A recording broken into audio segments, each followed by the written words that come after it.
Hey guys, it's Bop It here from Jacksonville, Florida, 4,500 miles away, to share with you this section of the Bible, which is John chapter 11, verses 1 through 44.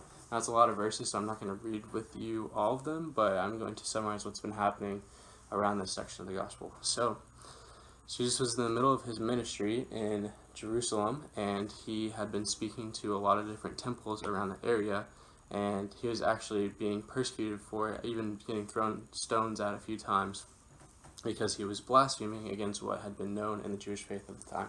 But he was speaking the truth of our Catholic faith that we know now. So, in the middle of this, Martha and Mary, who had a relationship with Jesus prior, who had hosted he was coming through the towns, but also had anointed Jesus with a very precious chrism, had told Jesus that their brother Lazarus is ill and in Bethany. So Bethany is about a 30-minute drive away from Jerusalem, but it's like a 2-day journey otherwise. So Jesus, he goes to, he was supposed to go, or they asked him to come and go to see Lazarus before he died to see if he could heal him. He was not able to make it there in that time, and a really interesting line that he says, and Lazarus had died in those 2 days, and Jesus said, and this is verse 14 and 15, Lazarus is dead, and for their sake I am glad that I was not there, so that you may believe, but let us go to him. So that you may believe. So he knows that he's going to do something very powerful, and later, and he's with Martha and Mary, and they're saying, Jesus, if you were here, he would not have died. Jesus was saying, but he will rise again, and they didn't understand what this meant.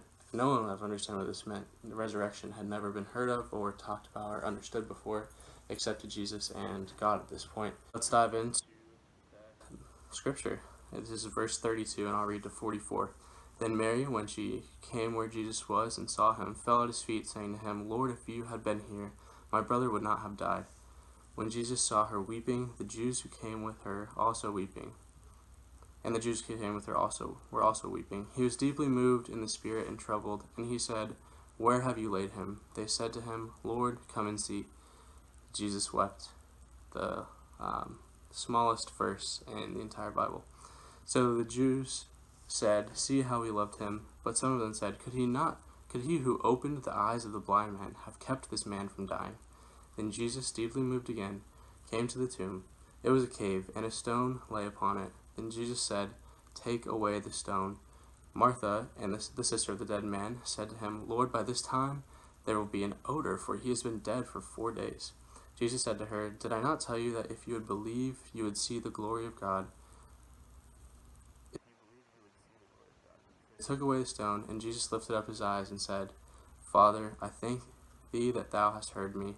I know that you hears me always, but I have said this on account of the people standing by, that they might believe that thou didst send me, that you sent me.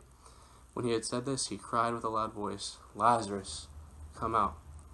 The dead man came out, his face and his hands and feet bound with bandages, and his face wrapped in a cloth. Jesus said to them, Unbind him and let him go. Now, this is just a very powerful moment, and just recognizing that Jesus has this power, this mystery of faith, of power that is not understood by anyone, that Jesus is actually a direct messenger of God's deeds and actions that he wants Jesus to put out in this moment. And for Lazarus, this meant raising from the dead.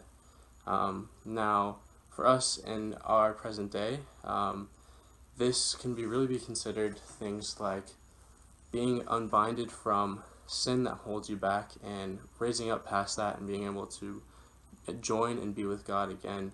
And a really interesting section is the fact that Lazarus was able to spend more time with Jesus after this unbinding from everything that he was covered in. He was covered in cloth like a mummy, away from all these people, and he had been dead for 4 days, but he was able to come back and experience more time on this earth thanks to the power of Jesus. And if you think about that, with sin, we are able to be unbinded with our sin through confession and reconciliation, and we're able to receive the Eucharist and be with Jesus in a pure heart, and to recognize that Jesus still gives us these moments in time in our life to be with him. And it's not just, oh, Jesus is like, oh, he's really far away. No, he's a relational person. He wants to be around you.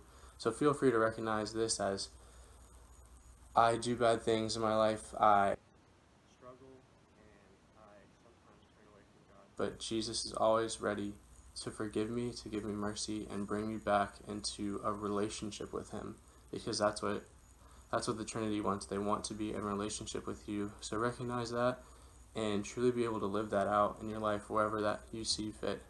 Just take some time if you need to just reflect on this powerful verse and just recognize that the power of the Lord is unexpected and we don't understand it, and there's so much to go deeper into, but it's here, and it's here for us, and it's here for each and every one of you watching this video. Thanks.